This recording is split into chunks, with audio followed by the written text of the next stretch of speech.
cometo el error siempre igualito. Cuando voy a poner a grabar, quito la presentación. Ok, ahí va. Ok, ahorita sí está grabando. Ok.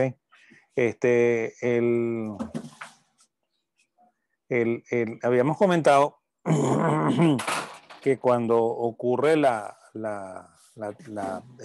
traspaso de las acciones, o sea, cuando se envían las cartas de traspaso, tanto la del comprador como la del vendedor, eso pasa por la bolsa de valores, ¿no? Y y los pagos pasan por banca, ¿okay? O sea, por el banco, bueno, y cuando son varios bancos, entonces pasa por ¿cómo se llama? Por la cámara de compensación, ¿ok? Y lo que ocurre es que el cliente A paga el monto de la operación más la comisión, ¿no? ¿Ok? Entonces eso lo deposita la casa de bolsa en su cuenta, ¿ok? Y cuando la casa de bolsa 2 le exige el pago, entonces ella paga únicamente el monto de la operación, ¿ok? Y se queda con la comisión que pagó el cliente A, ¿ok? Y luego, cuando la casa de bolsa 2 le va a pagar al cliente B, entonces le paga el monto menos la comisión que él cobra, ¿ok? Por lo cual en su cuenta queda solamente la comisión, ¿no? Entonces, de hecho, esa es una de las tantas diferencias que existen entre una casa de bolsa y un banco, ¿no? El banco normalmente hace intermediación financiera, ¿no? O sea que efectivamente capta depósitos, eso aumenta los pasivos del banco y da créditos y eso aumenta los activos del banco, ¿no? O, bueno, más bien, porque en el momento en que acepta el depósito, eso entra en caja, ¿no? ¿Okay? Lo que hace es transformar caja en crédito, pues, ¿ok? Pero ahí sí hay una expansión del balance efectivo, ¿ok? En cambio, en las casas de bolsa no ocurre eso, pues en la casa de bolsa el negocio es una intermediación pura, por lo cual lo que se afecta es la cuenta de ingresos del estado de ganancias y pérdidas, pues. O sea que no es lo mismo una casa de bolsa que un banco, ¿no? Y ojo con esto porque hace algún tiempo, en el 2008, ¿ok? Yo escribí un artículo porque las casas de bolsa estaban haciendo intermediación financiera, ¿no? Lo cual no es legal, ¿no? O sea, para mi concepto, bueno, ya va.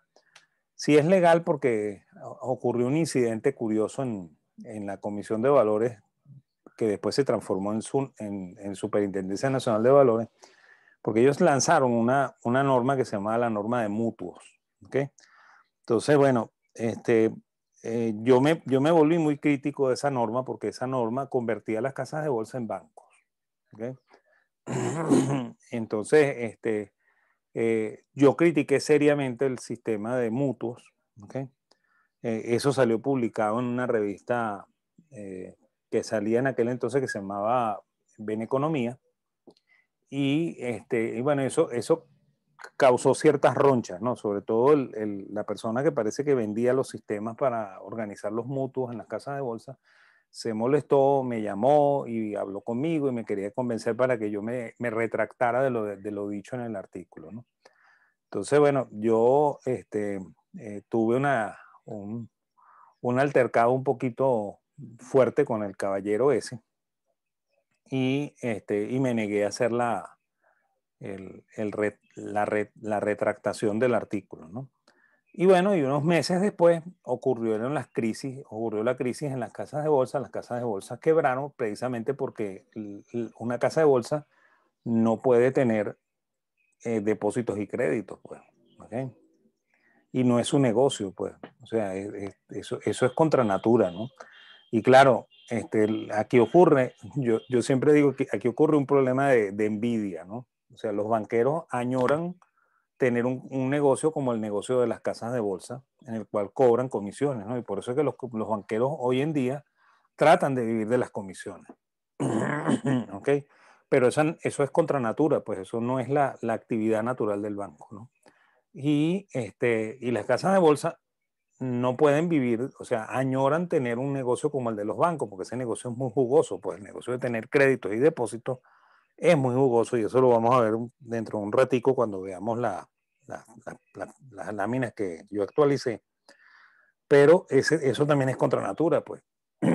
O sea, una casa de bolsa no está diseñada para tener depósitos y créditos, ni tiene los mecanismos para poder meterse en ese negocio. ¿Okay? Que eso los vamos a describir ahora en un rato con cierto detalle. Entonces, bueno, por eso es que el negocio solamente es tomar la comisión, pues la casa de bolsa uno toma la comisión del cliente B, del cliente A, la casa de bolsa toma la comisión del cliente B y de las comisiones es de la que vive la casa de bolsa.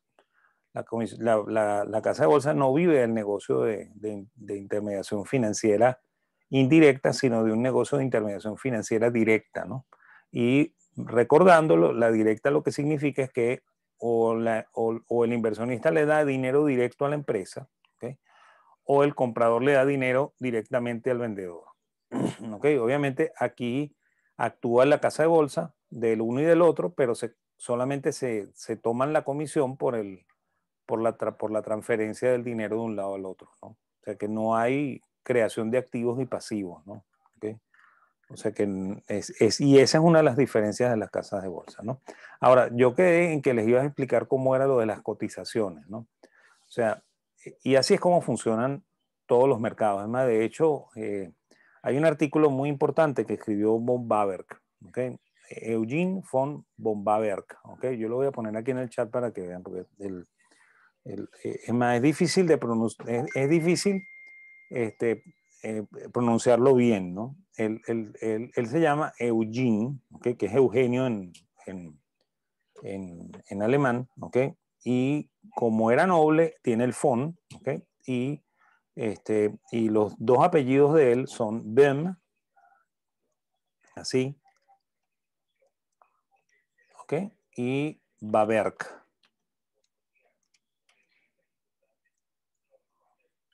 ¿Okay? Entonces es un poquito complicado de pronunciar, ¿no? Eugene von Bemberg. ¿Okay? Entonces él escribió un artículo muy brillante que se llama La formación de los precios, ¿no? ¿Okay? Donde él explica cómo se forman los precios, ¿no? Que no es la bendita gráfica de oferta y demanda, ¿no? Y la explicación de él es muy parecida a esto que está aquí, ¿okay? Por eso que yo les digo que los mercados tratan de copiar a la, ¿cómo se llama? A la bolsa, ¿no? Porque la bolsa es la que funciona mucho mejor, ¿ok? Porque se organiza, ¿no? ¿Okay? Y eso no es un proceso ¿cómo se llama? Que se impone, sino que es un proceso que se aprende, ¿no? ¿Okay? Por eso que los austríacos decimos que el mercado es un proceso de conocimiento y aprendizaje, ¿ok? Donde la gente aprende a hacer cosas nuevas y la cosa evoluciona, pues, o sea, esto no es fijo, ¿no? ¿Okay? Pero es más o menos igual, ¿no? De hecho, von Baber lo explicó, fue con las subastas de caballos, ¿okay? Porque a von Baber le gustaban los caballos. En Austria son famosos, era famosa la escuela de equitación de Viena, ¿okay? Y los austríacos normalmente eran fanáticos de los caballos, ¿no? Y bueno, von Baber es un hombre que muere cuando está comenzando la Primera Guerra Mundial, que es una época en la que los vehículos no eran muy abundantes y la gente andaba más bien a caballo, ¿no? Incluso ustedes se van a sorprender, ¿no? Schumpeter, ¿okay? Que muere en 1950, ¿okay? Fue alumno de von Baber, ¿no? Y él llegó a ser ministro de finanzas ya de Viena como república, ¿no? Cuando los socialdemócratas toman el poder después que se desintegra el imperio austrohúngaro. Y él, una de las anécdotas curiosas de Schumpeter, ¿okay? Es que él iba para el ministerio y después para su casa, ¿okay? En un carruaje con 4 caballos blancos, ¿no? ¿Okay? Que era un carruaje muy similar al que usaba el emperador, ¿no? Entonces todo el mundo se sorprendía de que Schumpeter podía pagar ese lujo, ¿okay? Y resulta que, bueno, y dentro, la cosa era todavía más curiosa porque dentro Schumpeter iba siempre con dos prostitutas, ¿no? Y él iba con una prostituta de pelo negro y una prostituta de pelo rojo, ¿no? ¿Okay? Es más, decían que una se sentaba una en la rodilla izquierda y la otra en la rodilla derecha, ¿no? O sea que él iba en el carruaje, no manejando, tenía su chofer en el carruaje, pero él iba atrás con las dos prostitutas, pues. ¿Okay? Ese era el cuento. De hecho, a él lo botan del ministerio precisamente por corrupción, ¿no? ¿Okay? El hombre parece que era un botarata, pues. Y, y bueno, la anécdota es bastante sonora, ¿no? ¿Okay? Bueno, entonces, von Baber, el maestro de Schumpeter, que también fue maestro de Mises y maestro de un montón de gente, ¿okay? Él explica más o menos el mercado de caballos muy parecido a esto, ¿no? ¿Okay? Es más, de hecho, miren, en la bolsa, vamos a suponer que el día de hoy, ¿okay? Hay todas estas operaciones propuestas para comprar. ¿Okay? O sea, son cotizaciones, no son compras efectivas, sino son deseos de comprar, ¿no? Entonces, esos son los bits, ¿okay? Así se llaman bits, las cotizaciones de compra, o sea, los deseos de comprar, ¿no? O sea que si nosotros fuésemos a graficar una función de demanda, lo haríamos con esto, ¿okay? No con las compras efectivas, sino con los deseos de comprar, ¿okay? Y, y en este lado se colocan los deseos de vender, ¿no? Que se llaman los offer y los ask, ¿okay? En el uso norteamericano se usa la palabra offer, ¿okay? Y nosotros en Venezuela, como éramos copiones del sistema americano, entonces nosotros también lo llamábamos offer, ¿okay? En Europa lo llaman ask, ¿okay? Y lo llaman ask porque los británicos lo llaman ask. Entonces, los dos mercados más desarrollados, el norteamericano, que es el de Wall Street, ¿okay? Marca la pauta de la palabra offer, y el más desarrollado de Europa, que es la Bolsa de Londres, ¿okay? Marca la palabra ask, ¿okay? Que es la que se usa en Europa, ¿no? Y bueno, lo que se hace es ordenar las cotizaciones por precio, ¿no? O sea, las de compra se ordenan de mayor a menor, ¿okay? O sea, la de más alto precio de compra se pone de primero y después se van ordenando de mayor a menor, ¿no? Y las de venta se ordenan en sentido contrario, ¿okay? Se ordenan de menor a mayor. Entonces, fíjense, si nosotros arrancamos la bolsa con esto y ninguna de las dos posiciones cambia, ¿okay? O sea, ningún comprador cambia su perspectiva y compra algo que ofrece el vendedor, ni ningún vendedor tampoco cambia su perspectiva y vende al precio que quiere el comprador, entonces no hay mercado, ¿no? Sencillamente ni se compra ni se vende esa acción, ¿okay? Para que esa acción se venda, ¿okay?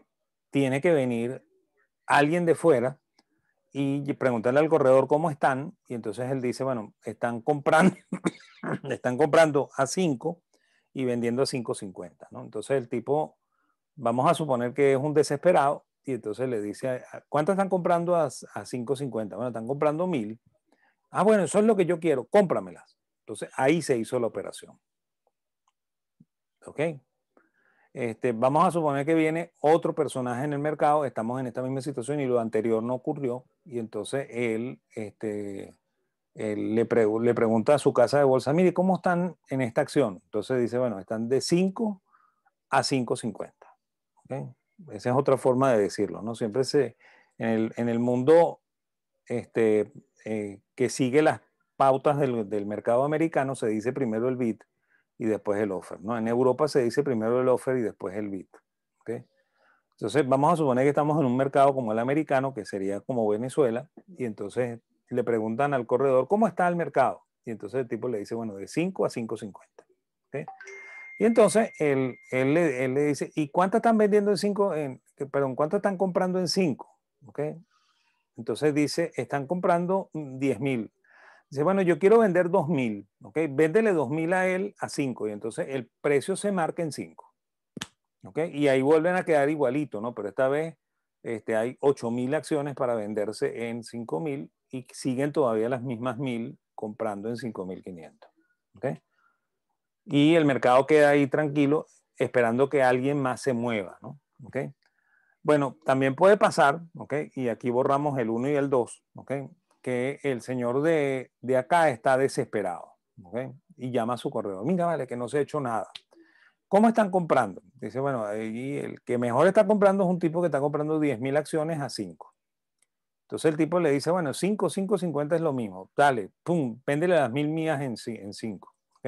Entonces se vende esas 1.000 en 5, esto baja a 9.000, ¿ok? Y ahora el señor que está en 5.60 pasa a ser el primero, ¿no? Entonces el mercado cambia de 5 a 5.60.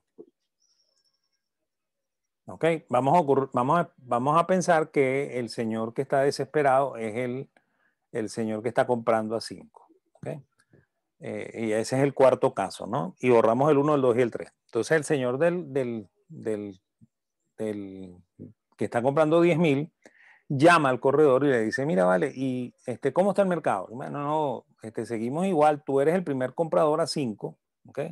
Después hay un tipo que está comprando en 5.50. ¿Cuánto están comprando? 1.000. Cónchale. Y el que sigue, 5.60, 5.000. ¿Ok? Y el que sigue, 5.70 y son 1.800 acciones. Y el que sigue, 5.85 y están comprando 2.000. Entonces, bueno, si él está muy desesperado, ¿ok? Él le puede decir, bueno, entonces paga esta y esta, ¿ok? Y el mercado va a quedar de 4.95 a 5.85. ¿Ok? Si él lo que quiere es tantear, ¿ok?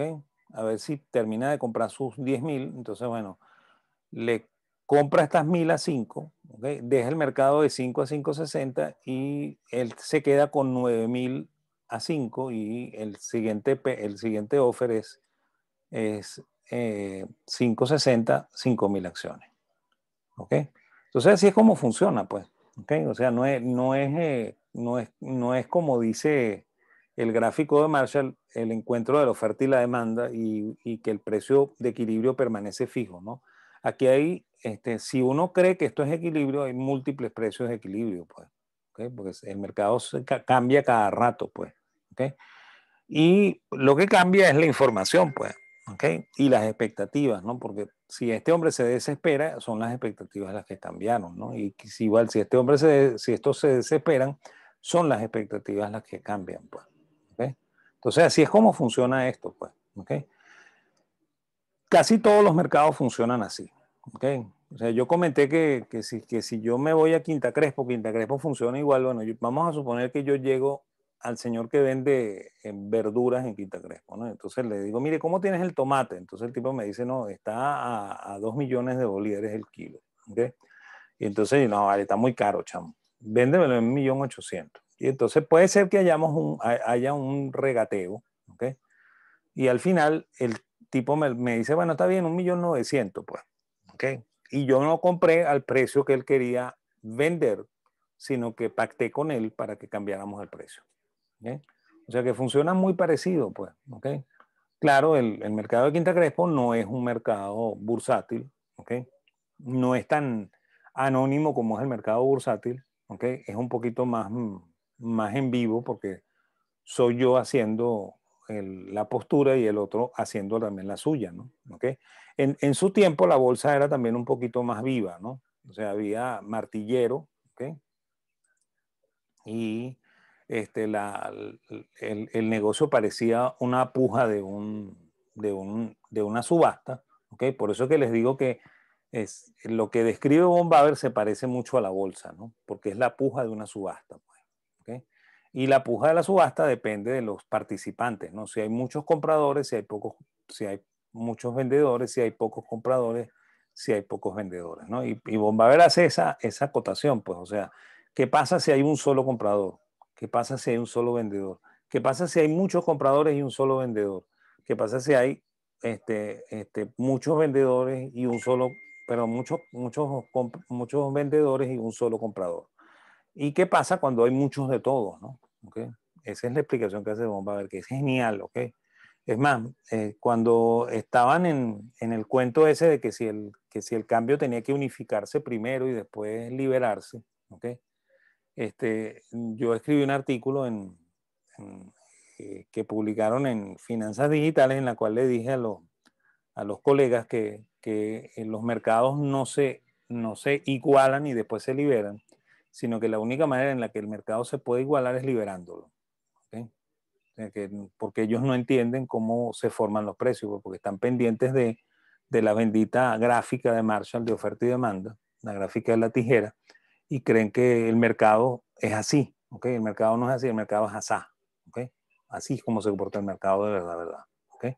Y si un economista no entiende esto, jamás va a entender el mercado. Y bueno, lo que haga tratando de regular y de normar el mercado hace un desastre siempre.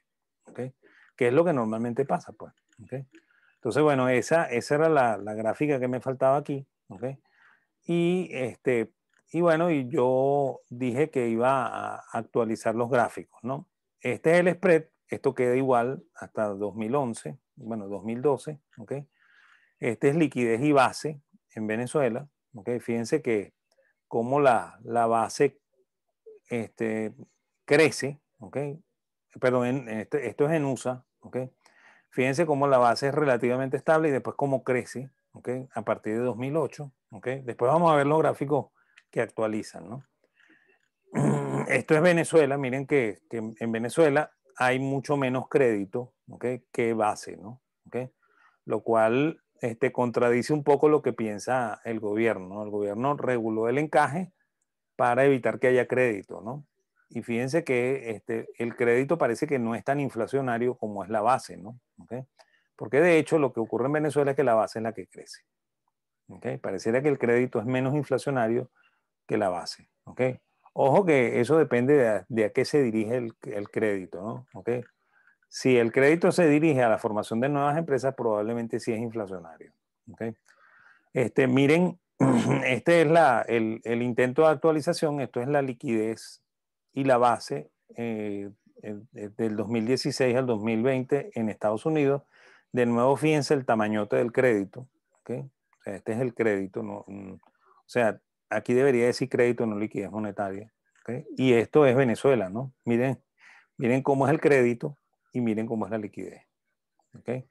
O sea, es impresionante, pues. ¿Okay? Y bueno, estas sí son las gráficas actualizadas. ¿Okay? Esta es la tasa promedio calculada con el método que les dije. ¿Okay? Si yo calculo una tasa para el crédito, me da esta línea azul. ¿Okay? ¿Okay? O sea que en remuneraciones va bastante por encima del 100%. ¿Okay? A pesar de que está regulada en 40%. ¿No? Las inversiones, que esas sí son ínfimas, ¿okay? El rendimiento aquí está, ¿okay? O sea, esos son los bonos del gobierno, ¿okay? Esto en 10 minutos se cae, pero después regresamos. Aquí está la tasa de los ingresos totales, ¿okay? Esto es lo que gana la banca en total, y la tasa de las remuneraciones por captaciones en color morado, ¿no? Que es lo que está aquí abajo, ¿no? Eso determina este margen, ¿no? ¿Okay? Que es el margen de los créditos, ¿no? Fíjense cuánto están ganando los bancos. Los bancos ganan entre 4.000 y 5.000% en créditos. ¿Okay? Lo cual explica por qué es que los bancos no quiebran, pues. ¿Okay? Los bancos generalmente son, ¿cómo se llama? Esto tengo que cambiarlo, ¿ok? Porque esto no es agosto del 2020, esto yo lo actualicé esta semana, ¿no? ¿Ok?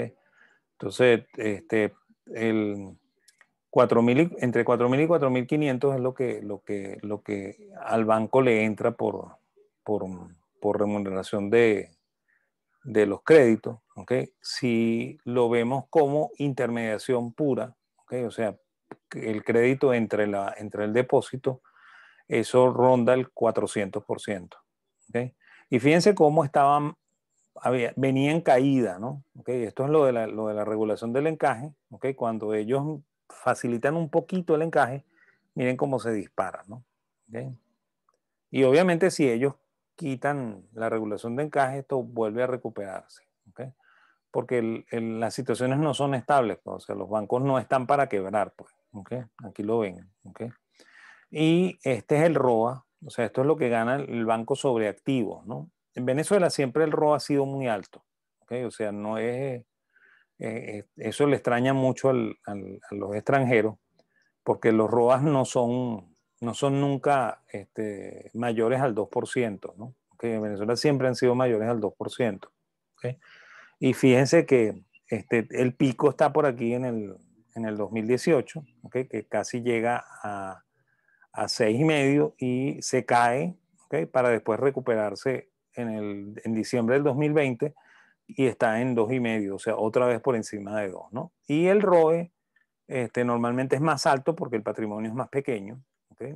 Entonces fíjense que aquí también, ¿okay? Miren, el pico fuerte está en el 2017, que llega a casi 120%, ¿okay?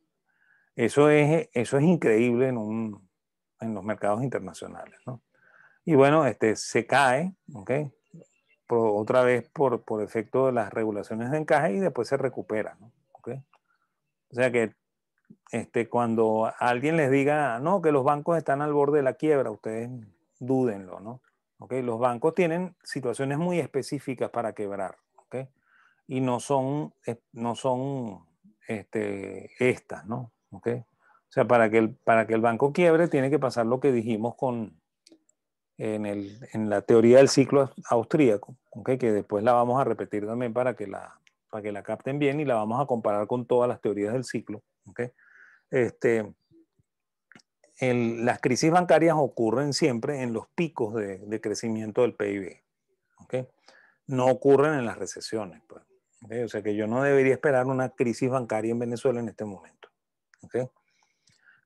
Sí puede ocurrir cierres, ¿okay? O sea que el banco diga, bueno, ya yo no juego más, ¿okay? Me retiro, le pago su dinero a los ahorristas, ¿okay? Y me salgo del mercado, ¿okay? Puede pasar una cosa de esa porque se obstinó el banquero y se salió, ¿no? ¿Okay? Yo lo veo difícil, pero pudiera ocurrir, ¿okay? Pero no creo que hayan quiebras en este momento.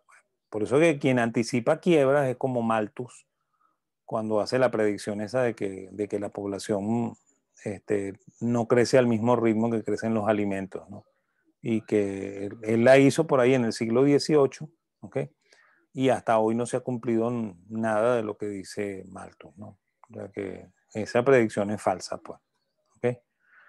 Entonces, bueno, esto era lo que yo iba a actualizar, ¿okay? Yo le cambio la fecha a esto, le pongo la fecha de la semana pasada y se lo mando a Gwen después, ¿no? ¿Okay? O sea, cuando terminemos esta clase. Y bueno,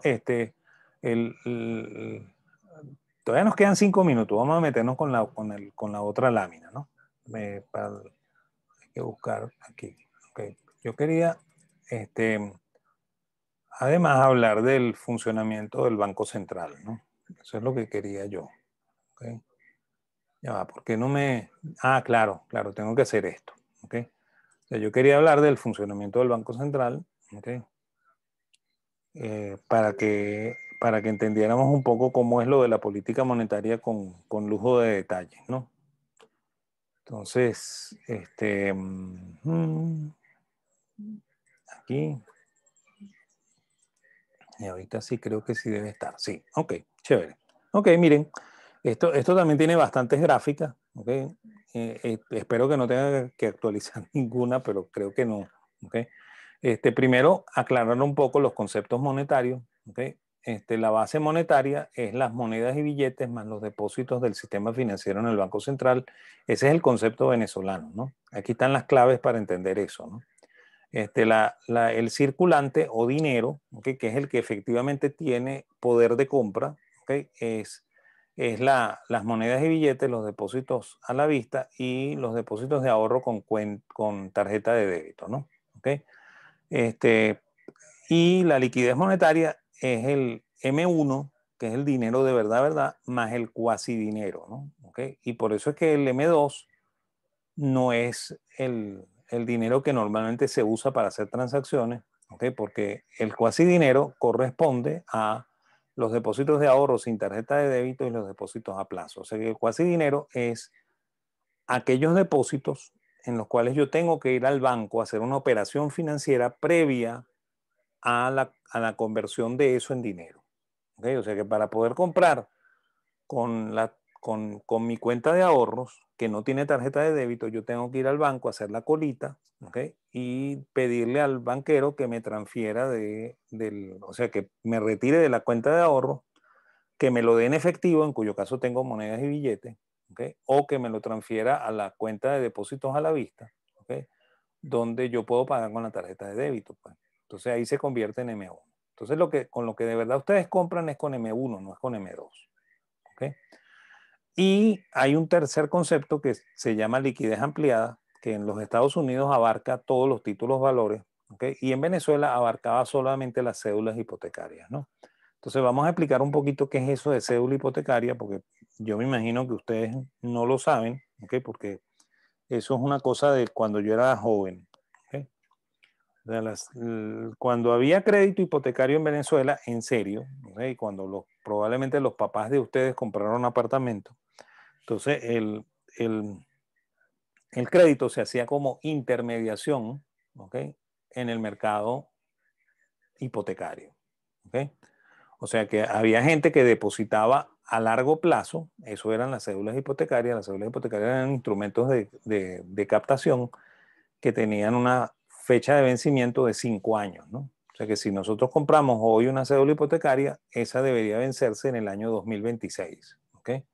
Y yo debo mantener mi dinero estático en el banco hipotecario por 5 años, ¿ok? Eso a la gente en este momento en Venezuela no le entra en la cabeza, ¿no? Pero a la gente de cuando yo era un muchacho, ¿okay? Y estoy hablando de los años 70, ¿okay? Y incluso un poquito antes, los 60, porque esa modalidad nace en Venezuela con la ley de banca hipotecaria en el año de 1958, es decir, unos meses antes que yo naciera. ¿Okay? Entonces, la gente depositaba en cédulas hipotecarias, eso pagaba un rendimiento bien jugoso, pagaba 7%, ¿okay? Lo cual en un ambiente en el cual no hay devaluación es equivalente a que te paguen 7% en dólares, ¿no? Es más, si ustedes consiguen un depósito en Estados Unidos que le pague 7% en dólares, me avisan, ¿okay? Porque eso es bien difícil, ¿no?